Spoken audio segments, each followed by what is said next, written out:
بهم. ولا يتكلم أحد بموت رسول الله إلا ضربته.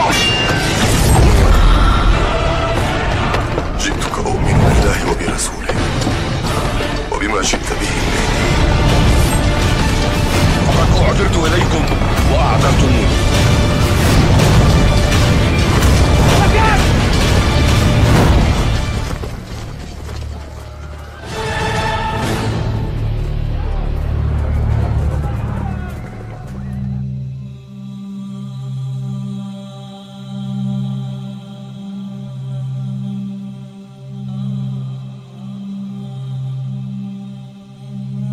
yang semoga senantiasa diberikan keberkahan oleh Allah Subhanahu wa taala.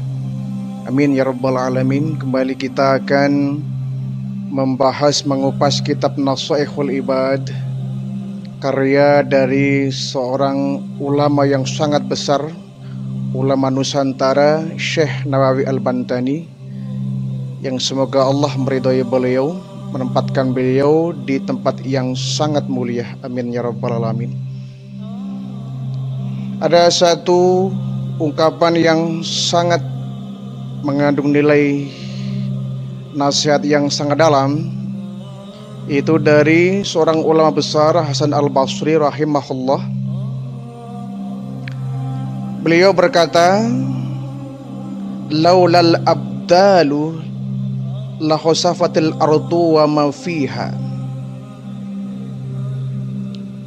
walaula salihuna lahalakat talihuna,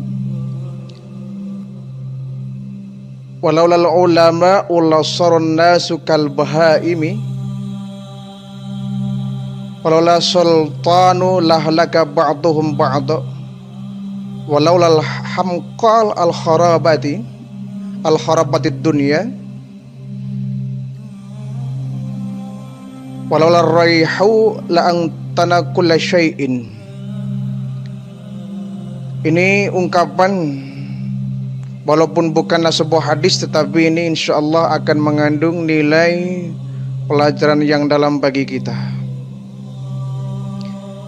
Pertama, nasihat dari Hasan Al-Basri, laulal abdalu la husafatil ardu wa ma fiha. Artinya, kalau bukan karena keberadaan wali abdal, wali pengganti, la husafatil ardu wa ma fiha, niscaya bumi dan seisinya akan tenggelam. Kalau bukan karena keberadaan para wali Allah, al-abdal, wali pengganti, niscaya bumi dan seisinya akan ditenggelamkan oleh Allah Subhanahu wa taala. Artinya bahwa wali Allah yang berada di atas permukaan bumi ini menjadi penyebab bahwa Allah tidak menenggelamkan bumi. Karena dari doa beliaulah, merekalah yang menyebabkan murkanya Allah bisa diurungkan. Allah bisa menunda, bahkan menarik sama sekali segala macam bencana yang mungkin bisa melanda di permukaan bumi ini. Wali artinya adalah wakil, ya. Manusia sebetulnya merupakan wali Allah, wakil-wakilnya Allah untuk mengelola alam semesta ini, alam bumi yang Allah amanai kepada kita. Sebab itu Allah menjadikan kita sebagai khalifah. Allah menjadikan khalifah kita untuk mengatur alam raya ini, permukaan bumi ini. Seperti yang pernah Allah sampaikan kepada para malaikatnya, inni ja'ilun fil ardi khalifah, sesungguhnya akan aku ciptakan makhluk bernama manusia untuk dijadikan sebagai khalifah di permukaan bumi ini, sebagai wakil-wakilnya Allah yang tugasnya mengelola dan menjaga alam ini. Jadi sebetulnya semua kita adalah khalifah. Manusia itu khalifah yang diperuntukkan untuk mengelola, menjaga jangan sampai alam ini rusak. Nah, kalau kemudian alam ini rusak, ini berarti tugas kekhalifahan kita tidak berjalan dengan baik. Nah, kemudian wali-wali Allah yang mungkin disembunyikan, ya memang wali dengan nabi tentu beda ya. Kalau nabi ya makomnya lebih tinggi lagi ya. Rasul ya lebih tinggi makomnya. Nah, kalau wali ini makomnya di bawah para nabi. Bedanya kalau nabi, rasul mendapatkan wahyu. Kalau wali ini tidak mendapatkan wahyu ya. Kalau nabi, rasul mendapatkan yang namanya mukjizat. Kalau para wali ini mendapatkan yang disebut dengan karomah. Satu keistimewaan yang diberikan kepada seorang wali yang mereka memiliki kedekatan yang sangat hebat dengan Allah Subhanahu wa Ta'ala. Ya, wali ini tidak ada ciri-cirinya ya. Kalau nabi, rasul sudah memang makomnya ada itu. Allah memberikan ciri-cirinya itu. Tapi kalau wali ini karena sifatnya adalah umum, dan wali ini akan terus ada sampai kiamat akan datang. Di semenjak Rasulullah dan para sahabat ini meninggal dunia, Allah akan menggantinya dengan para wali-wali ini. Para ulama yang mereka tugasnya memberikan ilmu kepada masyarakat, kepada umat. Mereka lah wali-wali Allah. Nah, kalau mereka kemudian hilang dari permukaan bumi ini, maka bumi seperti kehilangan pasak ya. Allah mudah saja memberikan hukuman ya, seandainya di permukaan bumi ini banyak kemaksiatan. Seperti misalkan di tanah Jawa kita mengenal ada 9 wali ya. Ada 9 wali yang mereka sangat berjasa untuk menyebarkan Islam di Nusantara ini, di Pulau Jawa khususnya.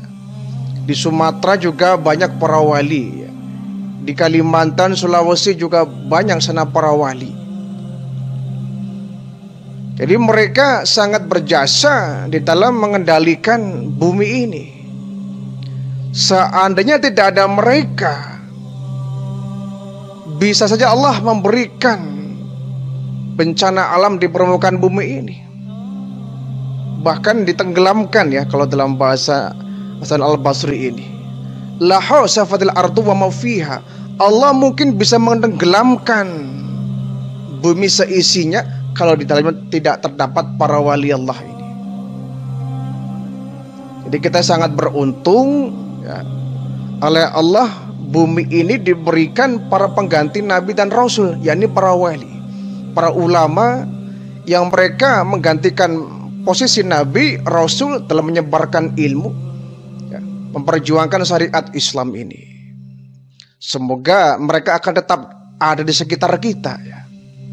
Semoga mereka tetap ada di sekeliling kita, sehingga itu yang mungkin bisa menjadi penyebab Allah tidak murka saat kita berbuat yang aniaya, berbuat yang melampaui batas. Jadi laula abdalu la khasafatil ardu wa ma fiha. Seandainya bukan karena adanya wali afdal, wali pengganti para nabi dan para rasul, mungkin bumi ini akan sering tenggelamkan, diberikan bencana alam yang semua bisa tenggelam. Mungkin bisa bentuknya banjir, mungkin bisa bentuknya tsunami ya, air bah, dan yang lain yang sejenisnya yang bisa menenggelamkan permukaan bumi ini. Yang kedua, kata Hasan al-Basri, walaula salihuna lahalakat talihuna. Kalau bukan karena keberadaan orang-orang saleh, niscaya hancurlah orang-orang yang bermaksiat. Ya, ini juga kita sangat berhutang budi kepada mereka, orang-orang yang saleh, yang dengan doanya bisa merubah keadaan, yang dengan munajatnya Allah mungkin menunda bahkan menghilangkan sama sekali bencana yang mungkin sudah Allah persiapkan di permukaan bumi ini. Orang-orang soleh yang tengah malam mereka ini bangun tahajud, bermohon kepada Allah untuk keselamatan umat, keselamatan masyarakat, keselamatan bangsa dan negara. Kita sangat berhutang budi kepada mereka, orang-orang saleh. Seandainya di Indonesia misalkan tidak terdapat orang-orang saleh, saat Indonesia penuh kemaksiatan, maka tidak ada lagi yang membendung murka Allah. Allah begitu murka ya langsung bablas. Kenapa? Tidak ada yang menghalangi, tidak ada yang membendung emosi Allah. Nah, Allah murkanya bisa diurungkan, bisa dibendung dengan doanya para wali ini, orang-orang saleh ini. Sehingga dengan adanya orang-orang yang soleh ini, Allah pun kemudian mengangkat niatnya untuk menimpakan azab kepada kita orang-orang bermaksiat.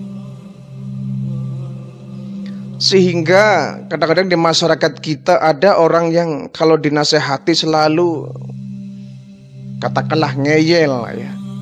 Ada orang mabuk, "Mas, kenapa Anda mabuk? Ini kan dilarang ya. Ini kan berbahaya, ini kan haram, ini kan bisa menimbulkan penyakit, menimbulkan bencana alam bahkan mungkin ya." Dia akan jawab, "Pak Ustadz, tidak usah usil deh. Saya mabuk kan urusan saya. Yang beli minuman keras saya, pakai uang saya, yang minum saya, yang mabuk saya. Kalau toh terkena penyakit, ya saya akan menanggung resikonya. Kenapa Pak Ustadz menjadi repot?" Ya. Ada lagi orang yang suka main judi, diceramai juga jawabnya enak. "Yang judi saya kok, yang bayar saya kok, pakai uang saya kok. Kalau saya rugi juga saya yang menerima kerugian itu kok. Kenapa orang lain jadi ribut?" Orang yang suka melacur juga akan bilang, "Kenapa ribut sih? Yang melacur saya kok, yang bayar pelacur saya kok, pakai uang saya kok. Kalau kena penyakit AIDS juga saya akan menanggungnya. Kenapa orang lain menjadi ribut?" Itu. Ini ada orang seperti itu. Ya. Yang tidak sholat saya kok, kalau toh mendapatkan dosa, ya dosa untuk saya. Kenapa yang lain ribut? Itu. Dia nggak nyadar bahwa judi, mabuk, pelacuran itu maksiat. Kalau bumi sudah dipenuhi dengan maksiat, maka turunlah bencana alam sebagai murka dari Allah. Kalau Allah murka, turun bencana. Yang mendapatkan murka Allah, bencana alam, itu kan bukan mereka yang bermaksiat saja. Kita yang baik-baik ikut kena musibahnya. Yang mendapatkan murka Allah, yang kena efek dari bencana alam akibat murka Allah, kan bukan cuma orang yang bermaksiat. Kita yang baik-baik kena kok. Apa ada kemudian ketika bencana alam ya, kemudian bencana ini sopan, "Wahai orang yang beriman, kau minggir dulu ya, Pak Kiai minggir dulu, mau bencana, mau ada banjir, mau ada gempa, mau ada tsunami." Kan tidak. Ketika tsunami datang, yang ahli maksiat mati, yang ahli ibadah ikut mati. Kita teringat bagaimana tsunami di Aceh itu kan. Yang terkena imbas tsunami Aceh itu kan bukan mereka orang yang bermaksiat saja. Orang yang lagi ruku, lagi sujud, ikut tenggelam kena tsunami. Padahal mungkin bukan karena maksiatnya orang yang ahli sujud itu. Sehingga ketika bencana itu ada, bencana itu datang, semua kena. Yang baik kena, yang berbuat buruk ya kena, yang ahli ibadah kena, yang ahli maksiat juga kena. Jadi jangan seenaknya bilang, "Yang maksiat saya kok, kenapa ente ribut? Yang judi saya, kenapa ente yang ribut? Yang mabok saya, kenapa ente yang ribut?" Dia nggak nyadar bahwa kemaksiatan yang dia lakukan akan mengundang murka dari Allah. Kalau murka itu datang, bencana terjadi, maka yang kena imbasnya bukan mereka yang ahli maksiat saja, kita yang baik-baik kena. Kalau orang makan nangka kena getah, itu sih resiko. Dia makan nangka kena getah ya resiko. Tapi kalau orang nggak makan nangka kena getah, ini kan sial. Orang bermaksiat kemudian dia diazab oleh Allah, diberikan bencana, sih resiko. Tapi kita nggak ikut maksiat, ikut kena bencana juga, ini sial itu. Nah itu namanya bencana, tidak memandang siapapun orang yang ada di situ, kecuali Nabi dan Rasul ya. Ketika Nabi dan Rasul umatnya membangkang diberikan bencana alam, biasanya Allah memerintahkan Nabi Rasul untuk menyingkir ya, untuk pergi karena tempat tinggalnya akan diberikan azab dari sebab kekafiran orang-orang yang ada di dalamnya. Jadi kita berhutang budi ya. Laula salihuna lahalakat talihuna. Seandainya tidak ada orang yang soleh, maka mungkin saja ya, bumi akan digulung akibat orang-orang yang bermaksiat. Yang ketiga kata Hasan Al-Basri, walaulal ulama ullasaron nasu kal bahaimi. Kalau bukan karena keberadaan para ulama, niscaya manusia akan seperti binatang. Naudzubillah min dzalik. Jadi ungkapan yang sangat benar dari beliau ini ya. Seandainya tidak ada para ulama di permukaan bumi ini, maka nasib kita orang awam akan seperti binatang. Sebab kenapa? Karena baginda Rasulullah itu meninggal sudah sekian abad yang lalu. Sementara Nabi Muhammad tidak ada pengganti Nabi berikutnya ya. Nabi oleh Allah tidak diberikan generasi Nabi-Nabi yang selanjutnya. Rasul Nabi terakhir adalah baginda Rasulullah Sallallahu Alaihi Wasallam. Selanjutnya tidak ada. Para sahabat mungkin masih beruntung, masih bisa mendapatkan bimbingan langsung dari baginda Nabi. Nah kita generasi yang sangat jauh dari kenabian baginda Rasulullah. Seandainya Allah nggak menyediakan para pengganti Nabi Rasul ini, yaitu ulama, ya sudah, kita seperti binatang. Kita kembali ke alam jahiliyah yang nggak mengenal agama, nggak mengenal Allah. Ya untungnya ketika baginda Rasulullah wafat, walaupun Allah nggak menurunkan kembali nabi-nabi yang selanjutnya, tapi Allah memunculkan para ulama, melahirkan para ulama-ulama yang mereka menjadi warasatul anbiya, ahli waris para nabi dan para rasul. Ulama ini yang kemudian sebagai penyambung lidah baginda Rasul, penyampai yang kedudukannya sama dengan para nabi dan para rasul. Hanya makomnya beda. Nabi dan Rasul jelas makomnya paling tinggi, ulama di bawahnya. Tapi kedudukannya, tugasnya, kiprahnya, peranannya sama dengan Nabi dan Rasul. Itulah ulama. Hebatnya umatnya baginda Nabi di sini ya. Kalau umat-umat terdahulu ya, taruhlah misalkan Bani Israel yang dihadapi oleh Nabi Musa.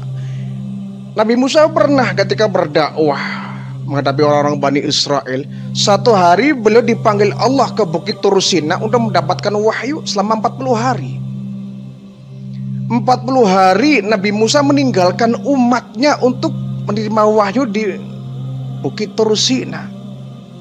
Gak lama atau gak setahun, gak 2 tahun, gak 3 tahun, cuma 40 hari ditinggal sementara umatnya. Nabi Musa akan menerima wahyu dari Bukit Tur Sina ini. Begitu 40 hari ditinggal, pulang beliau Nabi Musa di tengah masyarakat Bani Israel, rusak itu. Yang dulu sudah menyembah Allah kembali menyembah berhala. Yang dulu sudah beriman kepada Allah murtad lagi, kafir lagi. Bani Israel itu hanya ditinggal 40 hari oleh Nabi Musa. Hancur berantakan orang-orang Bani Israel itu tuh. Tapi umatnya baginda Rasulullah ditinggal wafat oleh baginda Nabi sudah puluhan abad yang lalu. tapi kita masih bisa menjadi orang yang beriman. Kita masih mengenal agama Allah, kita masih mengenal syariat Islam. Kita nggak menjadi kafir, kita nggak menjadi buta. Karena apa? Allah menurunkan para nabi, para rasul sebagai pengganti kedudukan baginda Rasulullah ini. Nah, seandainya tidak ada keberadaan ulama, maka manusia akan seperti binatang. Naudzubillah min dzalik. Dan kita sangat butuh bimbingan dari para ulama-ulama kita. Mereka itu seperti bintang-bintang di langit, kata baginda Nabi. Seperti bintang-bintang di langit. Rasulullah seperti bulan di angkasa ketika malam yang gelap, sementara para ulama seperti bintang-bintang yang bertempuran di langit, memberikan cahaya di tengah-tengah kegelapan. Yang keempat, walau lal sultanu la ahlaka ba'duhum ba'dha. Kalau bukan karena keberadaan penguasa, niscaya manusia akan saling menghancurkan. Seandainya tidak ada penguasa, maka manusia akan hancur, akan saling memakan. Jelas. Di Indonesia ini kan negara bisa tertib, damai, tentram karena ada aturan yang dibikin oleh pemerintah.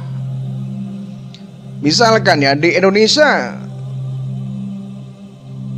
kepolisian misalkan dibubarkan, lembaga kepolisian dibubarkan, dihapus misalkan. Lalu bagaimana ketika ada penjahat, ada pencuri, kemudian orang melapor ke kantor polisi, maaf mas, polisi sekarang bubar, udah nggak ada polisi lagi. Lalu bagaimana? Ada orang korupsi dilaporkan kepada kepolisian, kata polisinya, maaf mas, sekarang udah nggak ada polisi. Kan rusak. Ada perampok ditangkap misalkan, dibawa kantor polisi, kata polisi, maaf mas, sekarang sudah nggak ada polisi lagi. Hancurlah negeri ini. Seakan seperti hutan belantara itu, di mana yang kuat akan menyantap yang lemah, yang lemah akan menjadi mangsa bagi yang kuat. Sehingga adanya pemerintah ini, penguasa ini, untuk menertibkan masyarakat akan tertib. Ada aturan yang harus diindahkan oleh rakyat. Kita butuh pemerintah. Seandainya Indonesia tidak ada pemerintah, ya sudah, ini negara kita akan seperti hutan belantara. Tidak ada aturan. Orang yang jahat akan semakin jahat, orang yang berkuasa akan semakin berkuasa. Rakyat kecil akan semakin menderita. Kenapa? Tidak ada pelindungnya. Tidak ada aturan yang bisa merubah atau menenteramkan masyarakat. Itulah kita perlunya ada koordinasi. Suatu negara harus ada pemerintahnya. Yang kelima,